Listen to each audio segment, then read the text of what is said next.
we have to open things up for people in their bedrooms. We have to make films that they watch and they go, okay, not only can I do this, I should be doing this, I should push this guy. From CNR JUTA DE BEER, imina umsindisi wesiko, umvelisi mnqango umelisi wesizwe, formerly known as Lwazi Madonsela, bringing you a show about creative entrepreneurs live from the landmark that not only birth SA street culture, but also formalize the street hustle. On today's episode, we have Jack Markovitz, the EFF activist, the filmmaker, the game changer.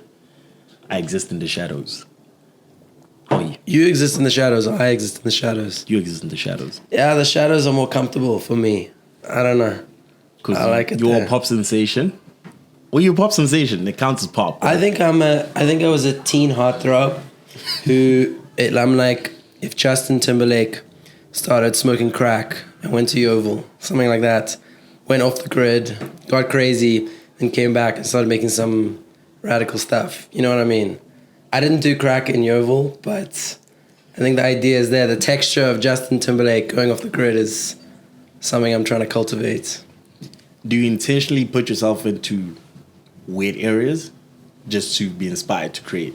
No, I don't think so. It's not about a weird thing. I think I'm drawn to history and like colliding eras. I'm into like this city in particular because it's like a few eras at once in these areas. And I'm into that. I'm into what happens there when the Greeks live there, the Jews live there, now African immigrants are living there. I think it creates something kind of interesting. And I don't even know if it inspires me to create. It's just my friends are there and just hanging out, you know? So how do you go from, I have a concept to shoot? Everyone has ideas, right? Yeah. Everyone has, in fact, it's like how everyone can sing in the shower. Everyone has the best ideas when they're sitting and thinking about stuff, conceptualizing, saying, yo, I should do a film doing this, 1, 2, 3, 4, 5. And then your idea goes all the way into an international screening. What's the process like? I don't know, man. I think it starts with conversations with friends, right? Mm-hmm. Like we're all in this context. We're here in Joburg now, and we're taking in what's around us, and we're just trying to be funny. Really, we're just trying to laugh about it. We come home after a night out, we're making jokes, but then at the core of it, you find something kind of interesting, and then, yeah, I don't think it's born out of like a grand statement. It's more out of like the will to tell a good joke or tell a good story. Like for me, Currency growing up is not someone who had money or clout or any of that stuff. It was the person who could tell the best story at the dinner table. It was always the person. I was like, that's the person. That's where the energy lies. And I think I'm trying to be around people who tell great stories just because the energy is fueling me always. And then, yeah, I think it's not a manifesto. I think when I was younger, I used to think movies are these statements, things you have to say. I think it's a process. I think it's like, a conversation amongst friends that you share with the world. And then the world can go, yeah, me and my friends talk like that. You know what I mean? Or I know something like that. I recognize something of myself in that. Yeah. So why specifically film? Because I know you used to make docus. Why did you branch out into filmmaking? When you could have written this. I think, and that's the thing is, in all the kind of creative ecosystems in South Africa, film is the most fragmented and isolated. It's all these little islands. We're not really all coming together. There's no like... We exist in silos. In silos. And every time one person breaks out, it's, oh, they're the new wave. They've broken out. It's like, dude, we don't need a new wave. We all need to get on together in film. We all need to have an ecosystem here where you can make films and you can make money and you can say old and interesting things and you don't have to water it down so you can get onto a streamer or you can get onto Mzansi Magic. You want to be able to speak intelligently to South Africa. And yeah, I worry about that need to make a statement in South African filmmaking. When what I want to do with my friends is say something light, say something funny, but that when you leave, you were laughing, but when you leave, you're thinking, oh, that was kind of deep. So you taking stand-up comedy and turning it into a script?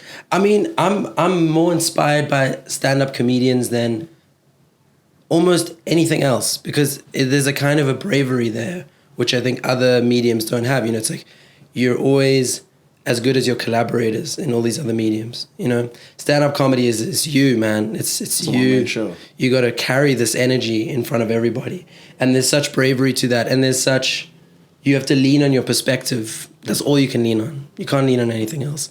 And I think when you make films, you can lean on a great shot or a great actor or anything. I think the greatest films show a distinguished, specific perspective, so specific to that person, but we all relate to it. And we go, you went so deep inside yourself and you showed me something that is actually in me too. Instead of saying something you think everyone wants to hear, right? Yeah. Yeah. So when creating films, out of the need to tell a story, out of reflecting from situations you've witnessed, situations you forecast to a certain extent, because some things are things you like, I think that's how it is. How is that financially viable, especially in our economy? Yeah, man, it's really not. Like, you have to do other things. You have to shoot. I mean, I do photography work, I do writing work on the side, but I'd like to put my perspective and my love and energy into all of that stuff as well. I would say, again, the ecosystem isn't developed enough to financially do it. And I think what a lot of young, really talented filmmakers end up doing is they have to make ads. Almost all of the filmmakers under 30 in this country that I love and respect are making ads. And I think they're not bitter about it, they're happy about it, but it's such a small dome to play in. And I think if they had the choice, a lot of them would be, if they could make the same money, they'd be making films or TV shows. But I think that's going to change. I think the streamers are here, they're spending money, they're still not giving South African audiences the level of mature content that I think we need, but we're going to get there. The demand is so high for these stories. In filmmaking, you're telling a story, you're observing cultures, right? When you're observing cultures, do you not feel the need to tell it like as it is without fetishizing it? Like in South Africa, you'll always hear that, it's always the worst case scenario. Yeah. We never get the best case scenario in any film. And the minute they try to do best case scenario, it's always in the worst way ever. Yeah. It's either the production is shoddy or the writing is shoddy. Or they're showing a version of South Africa which is garish and not nuanced and not interesting. For me, like, I'm lucky enough, I think I got TSTV when I was about 13 or 14. Mm-hmm. So I've got like a solid decade and a half in the beginning of my life of just watching SABC and ETV. And I find there's a tone there of in the soapies and in all of it, which is, I think, where we're at, what I'm chasing. I'm not chasing going to Cannes and making some intellectual statement that people write about in the Daily Maverick and I feel cool around my art gallery friends. I want to make something that 10 million people watch and find funny. And I think what we end up doing in South Africa is we package ourselves tonally to make us more understandable to Americans. And in doing that, you lose that how we talk to each other. And how we talk to each other isn't one thing. We're all switching channels all the time based on who we're talking to. That's this place. And I think once we start to embrace that about ourselves and start to not care if they understand, that's when we're like really doing something that I'm interested in. That's really what I want to do. How far do you think you'd go for filmmaking? Because apparently Angus Gibson then goes to the village just to understand the village before he starts writing about the village. Yeah. He puts himself in the situation to understand the dialect, communication, essentially one with the people in order to tell the story of the people without pimping it. I think for me, it's like in my lifetime, I don't feel the need to tell the story of the people. Like, that's not what I was put here to do. I'm if anything, I'd like to help and facilitate other people to tell that story. But if I am in a context, like I lived in Bertram's for over a year, I made this documentary there. If I am in that context, I don't come from Bertram's, but I'm interested in this character who was born and raised in Houghton and comes from a super wealthy family, and now he lives in Bertram's. And I find like going into that space and finding what you relate to, you can say something really interesting about that. But going in and trying to give yourself the tools to feel empathy for someone you'll never fully understand is an exercise in your own vanity and your own ego. And I've definitely been involved in that when I was younger. But I think now what I'm chasing is something more, is telling a story that's harder to tell, more complex, more nuanced. But getting that right is so much more satisfying because you get people leaving not going, oh, this is what you were trying to say. You get them leaving with a feeling, with divided thoughts and opinions and like kind of something uncomfortable. And I think out of South Africa, I think that's when we're at our peak, is when we're provoking something uncomfortable. We're saying that thing that we've been shutting off for so long. Yeah. How do you feel like with technology, the introduction of streamers? Essentially now they're using the algorithm to make the perfect film for everyone. Dude, sorry, I stepped on you there. What were you going to say? No. I think it's nightmarish, man. Like that thing you're talking about. You'll watch a film on Netflix and it's like pulling itself in 3, 4, 5 different directions because it's trying to be all these things to all these different people. And the nature of a beautiful story is like, this is what we had to say. We came together to say this thing. An algorithmic thing is like flashpoints and buzzwords and cover this and do that. But having said that, I think Netflix is amazing for filmmakers. I think it's like more people are getting to make films. People are making a living making these films.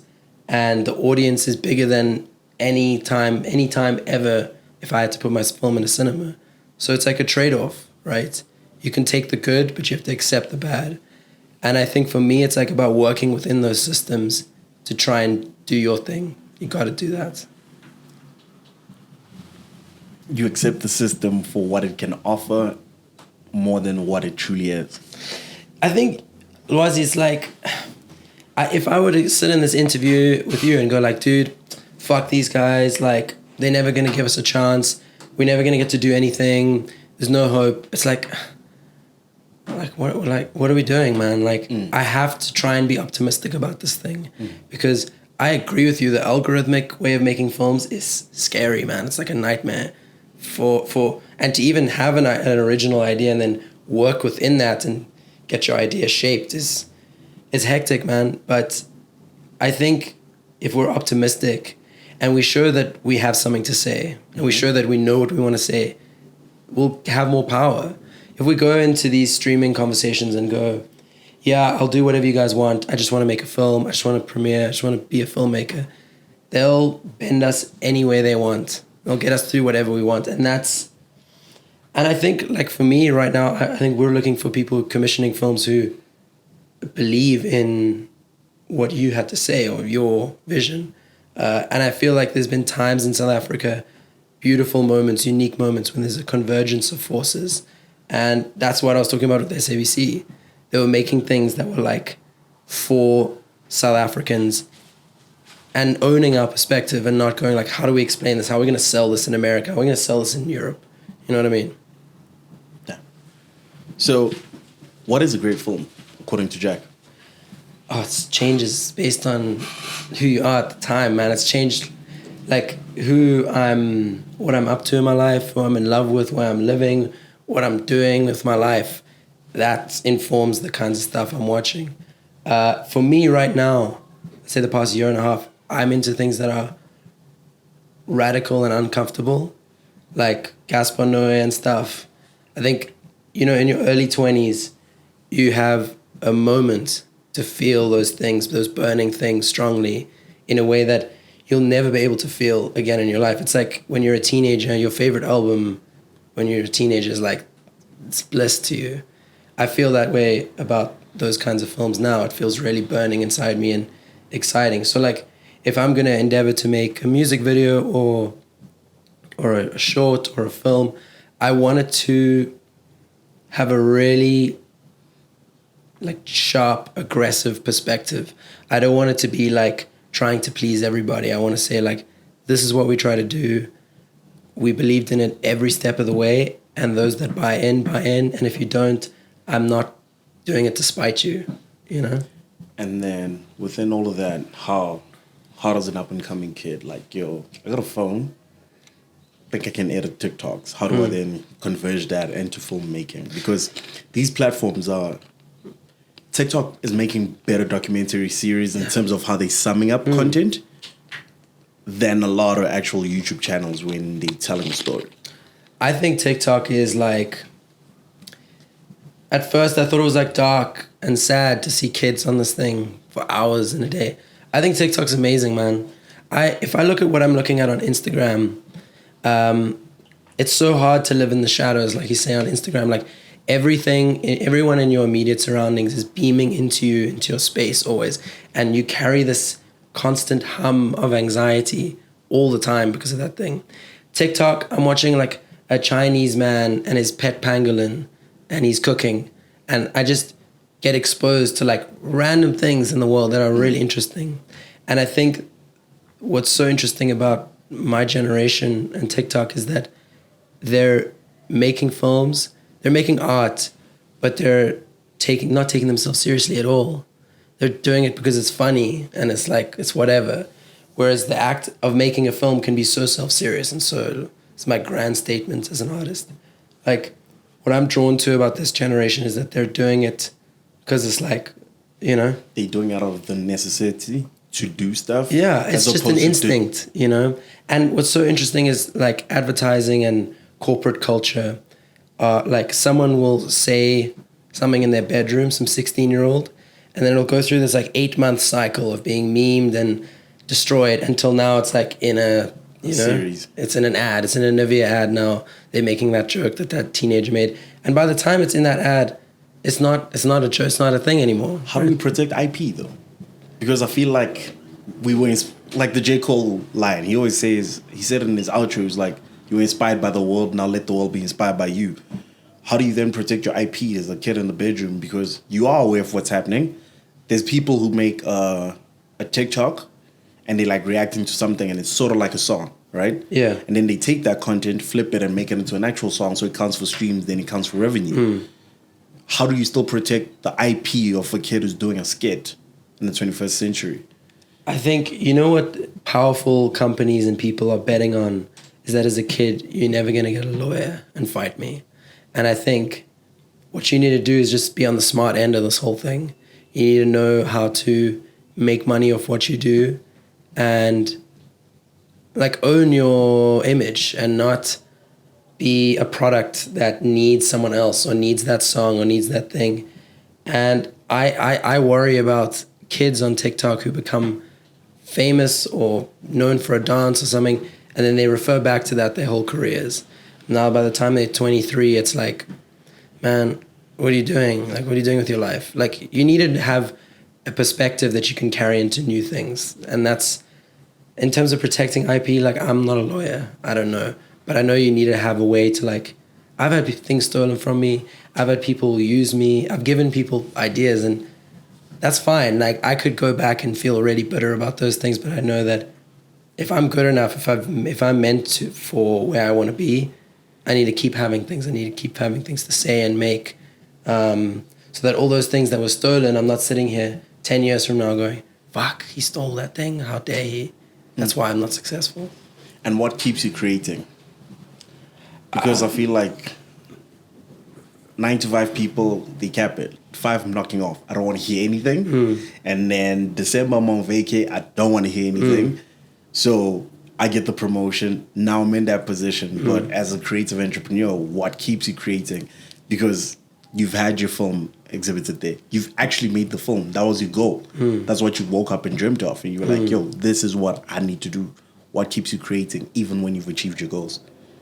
The idea that there's so much out there that I haven't seen, and so many, like dude, it's like empathy, man. Empathy is like the lifeblood of human interaction, the ability to meet someone and then actually feel something for them. And their story isn't just like a bunch of words on a piece of paper. It's like a feeling you have.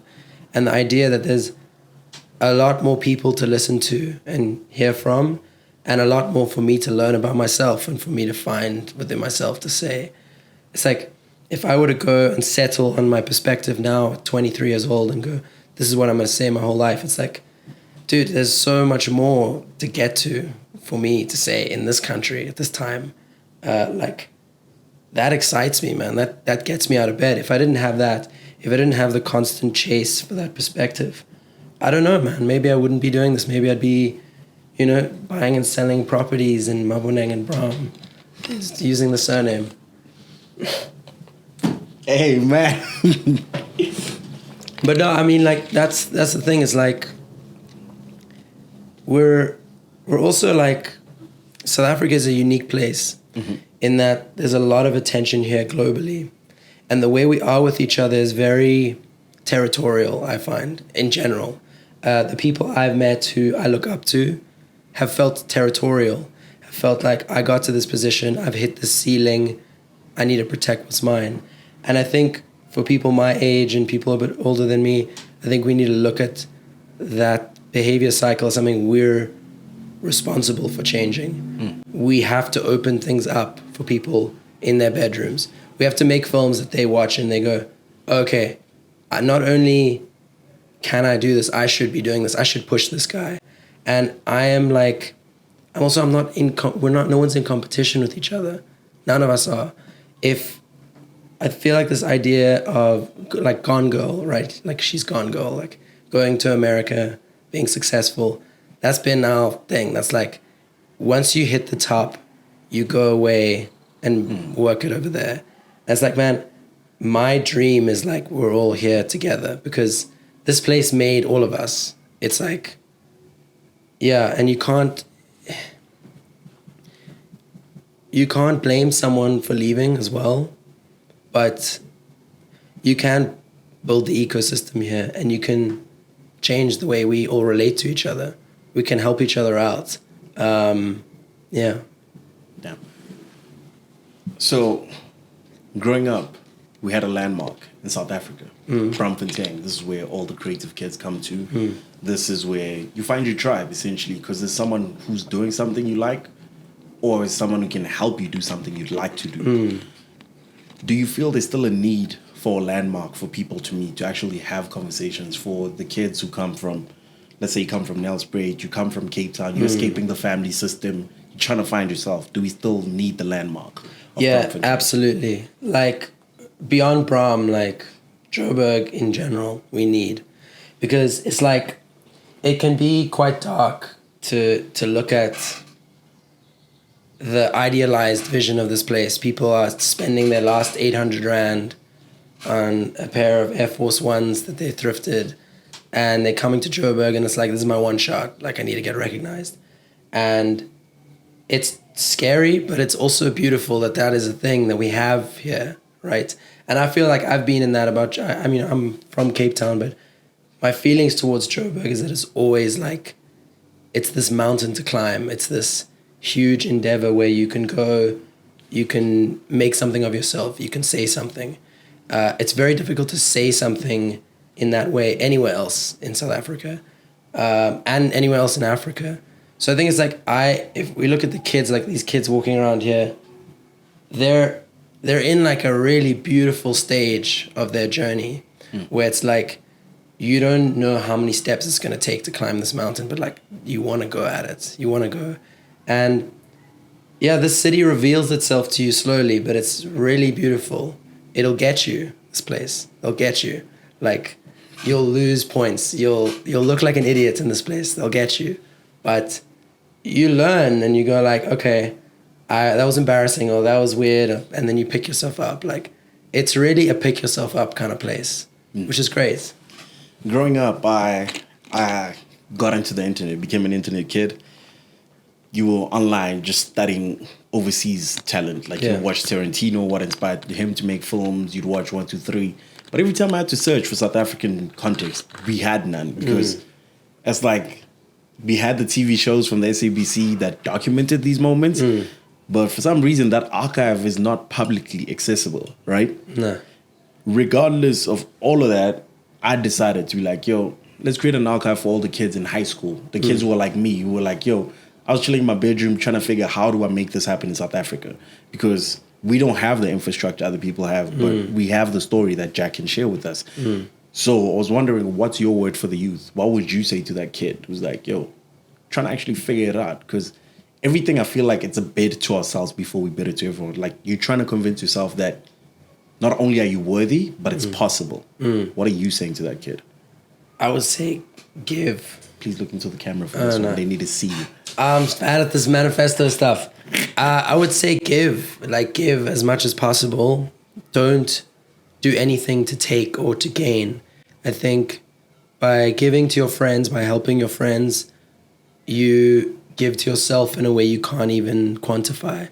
Like, I'm not saying give your time, give your stuff, do things all for free, but I'm saying give your energy to those around you, and people will be like, this person was influential in my journey, this person pushed me when no one else pushed me. So give. Like, giving is gotten me, it can hurt you, it can drain you, but really giving is the way I meet people and like how we fall in love creatively. Like I want to give, because seeing you do the best thing possible is satisfying to me in a way that me doing the best thing possible isn't, like personally. And I think by you helping a lot of people do their best work they've ever done, you do your best work, man. People put stock in you and people feel, okay, this person's energy is pushing. And I think it's really important that we don't go into every interaction with what am I going to gain from this? What's this person going to give me? Go in and like, what can I give to this environment? How can I? Yeah, that's my advice. I don't know. Yeah. All right, cool. Thank you, man. Thank you for joining us. Shout out. Thanks, man. Thanks for sharing your time with me. Appreciate it. Thank you for coming through. This is CNR JUTA DE BEER. Thank you, Jack. That was fun. Thanks, bro. Blessings. Cool.